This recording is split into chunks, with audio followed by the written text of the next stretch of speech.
I know a few of you want me to cover the Batman TV series, but I wanted to get this one done first. Let me start with, there's many ways to tackle a property. Batman is one of those that has gone through several iterations, from the early days of his comics in the 40s, the 1960s TV show, the 89 movie, the 92 animated series. There is many versions of Batman out there. Some didn't work out as others. Brave and the Bold's case broke the type that was going on for 20 years. Is it one of the bad ones? I would say no, but because shows like Teen Titans Go happened, sullied shows like this. Nowadays, Brave and the Bold wouldn't be looked at all too fondly anymore. When it first came out, it shocked a lot of people. The common reaction everyone did, oh my god, it doesn't have Kevin Conroy? Not every series has to have Conroy voice Batman. He's the best one, but I still like to hear other people. And this is a different take on Batman. Arguably, Batman is the biggest superhero DC has. What better character to introduce smaller heroes and villains into animation? Brave and the Bold is about bringing back the Silver Age comics, showcasing unknown characters to people ranging from Plastic Man, Kite Man, Batmite, Tattooed Man, and if there were multiple versions of a hero, they all pop up one way or another. Now, a lot of articles say that the show was targeted at a more younger audience. That's because the show is more lighthearted in its direction, but that doesn't mean it doesn't have the depth of the more serious shows. I wouldn't classify this as a kids-only series. And it also makes people think that Batman was made stupid. Like, if the show's funny, Batman has to be funny with it. If you've never seen the series, Batman is still Batman. That's the running joke. While we have Plastic Man shooting gold bars out like a machine gun, Bats will still be there being serious and getting annoyed at his nonsense. He's the grounded element. Also, if you're thinking this is just like Marvel team-ups where they have Spider-Man team up with X character for an issue, this is where Marvel got the idea. Brave and the Bold used to be a comic series in the 50s. The animated series took a lot of those stories and added depth. Each hero and villain featured gets a full story. For new people, you'll get to know them, but they also made sure that when they bring someone in, this will also add to Batman's backstory. There's not that many episodes that focus solely on Batman, but we'll see Batman's life through other perspectives. This Batman is also a little more opened up. While the Bruce Timm Batman is very reserved, Brave and the Bold Batmans, you'll get to hear his thoughts. Like when we watch a really annoying character, you always say things like, I just want this guy gone. Batman will do that every now and again. The series is mostly standalone episodes. There's no main overarching plot, and don't expect to see the Justice League often. When a big mission is happening, we'll just see it as a teaser. They like framing the stuff we usually watch as, yeah, this is another show, not ours. The priority is always use new characters, use new villains. But that doesn't mean iconic voices don't come on. Kevin Conroy does voice a Batman. Not his Batman, but a more obscure Batman from another planet, Zur-En-Arrh, a Silver Age character. If you loved classic comic books, especially the ones that were very bizarre, there's a chance they appear in the show. And if you were curious about comic history, but you see hundreds of issues, don't know where to start, Brave and the Bold is a good cross-section of that time period. Kevin Conroy is not the only guest from DC shows. Several other voices and actors come to the series, from Ron Perlman, Mark Hamill. He doesn't play Joker, he plays Spectre. Julie Newmar, Lauren Lester, Dana Delaney, Clancy Brown, Michael Jai White, Michael Rosenbaum, Neil Patrick Harris, Carl Lumbly. If you loved any of the DC shows from the 60s to now, there's a voice on Brave and the Bold. My personal favorite part of the series is seeing the Silver Age elements. And it's not just the characters. You'll see Batman use classic version of his Batmobile or other gadgetry.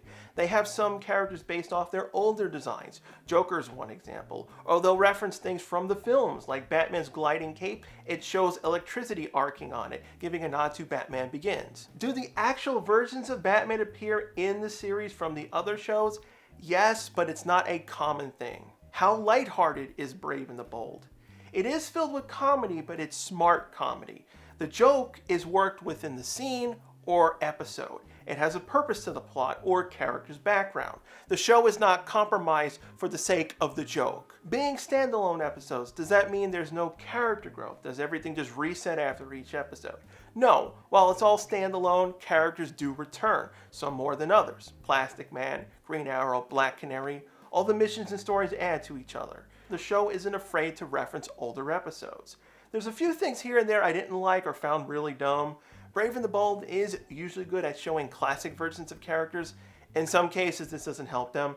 Example, Aquaman. He's probably the most damaged comic character out there. The Justice League cartoon did a serious version of him where you start to forget all the horrible jokes that came from the Super Friends show, all the parodies like in Robot Chicken, but then Brave and the Bold goes and uses the over-the-top Aquaman again, bringing back all the stupid things that people hated. I will not say he was an abomination. You really can't get mad at John DiMaggio, but still, if we get to the point where those bad versions of him are forgotten about, you can do the goofy ones again, but this was too early.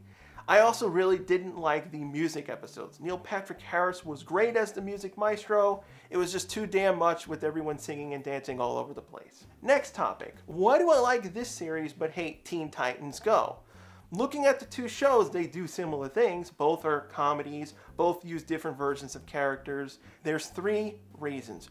1, Batman went through all its shows. The majority of them ended in decent spots. Doing a different take is fine. Teen Titans Go not only brought back the voice cast of the first series, it's a different show from the original that was not concluded. That's a big issue. Resentment happened because of that. I believe if Go had casted everyone new, a full clean slate, a lot of the initial backlash would have been avoided. It wouldn't have prevented Go from having awful episodes. That's on the writers. I'm not excusing that. The second reason is how the showrunners handled criticism of fans. And third, the comedy helps Brave and the Bold. It doesn't make the characters look stupid. Batman is not broken. Go's comedy goes beyond anything that makes sense. It's a show that makes the joke the main point of the episode. To be fair, there was an episode in Brave and the Bold where they outright bring up the fan issues in the series. They use Batmite. Batmite is basically Mixie Pidlick for Batman. He brings all the characters together. We even see Bruce Timm talking about how different the show is. That episode is all fourth wall breaking. It's a joke in itself. It gives arguments to both sides, makes fun of everything actually. The series finale pokes fun at the show becoming repetitive, and the writers just wanted to make a goofier show based off older comics. Batman's been grimdark for 30 years now. Let's do something different.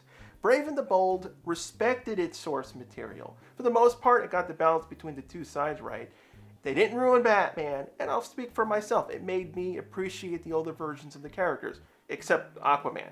Comics in those days were different. I definitely say check the series out. Majority of people have only seen the animated shows and movies and comics. Bold is a good starting place to put yourself into comic history. And if these characters get used in the future, you'll have a little bit of background on them.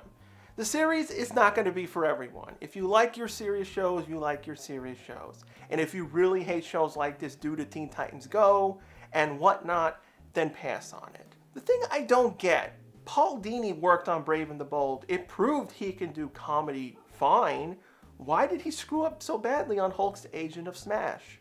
Now, the series did get a semi-movie 7 years later with the Scooby-Doo and Batman Brave and the Bold team-up. Most of the original cast came back for their roles. There's nothing to really mention. It's the usual direct-to-video Scooby-Doo movie.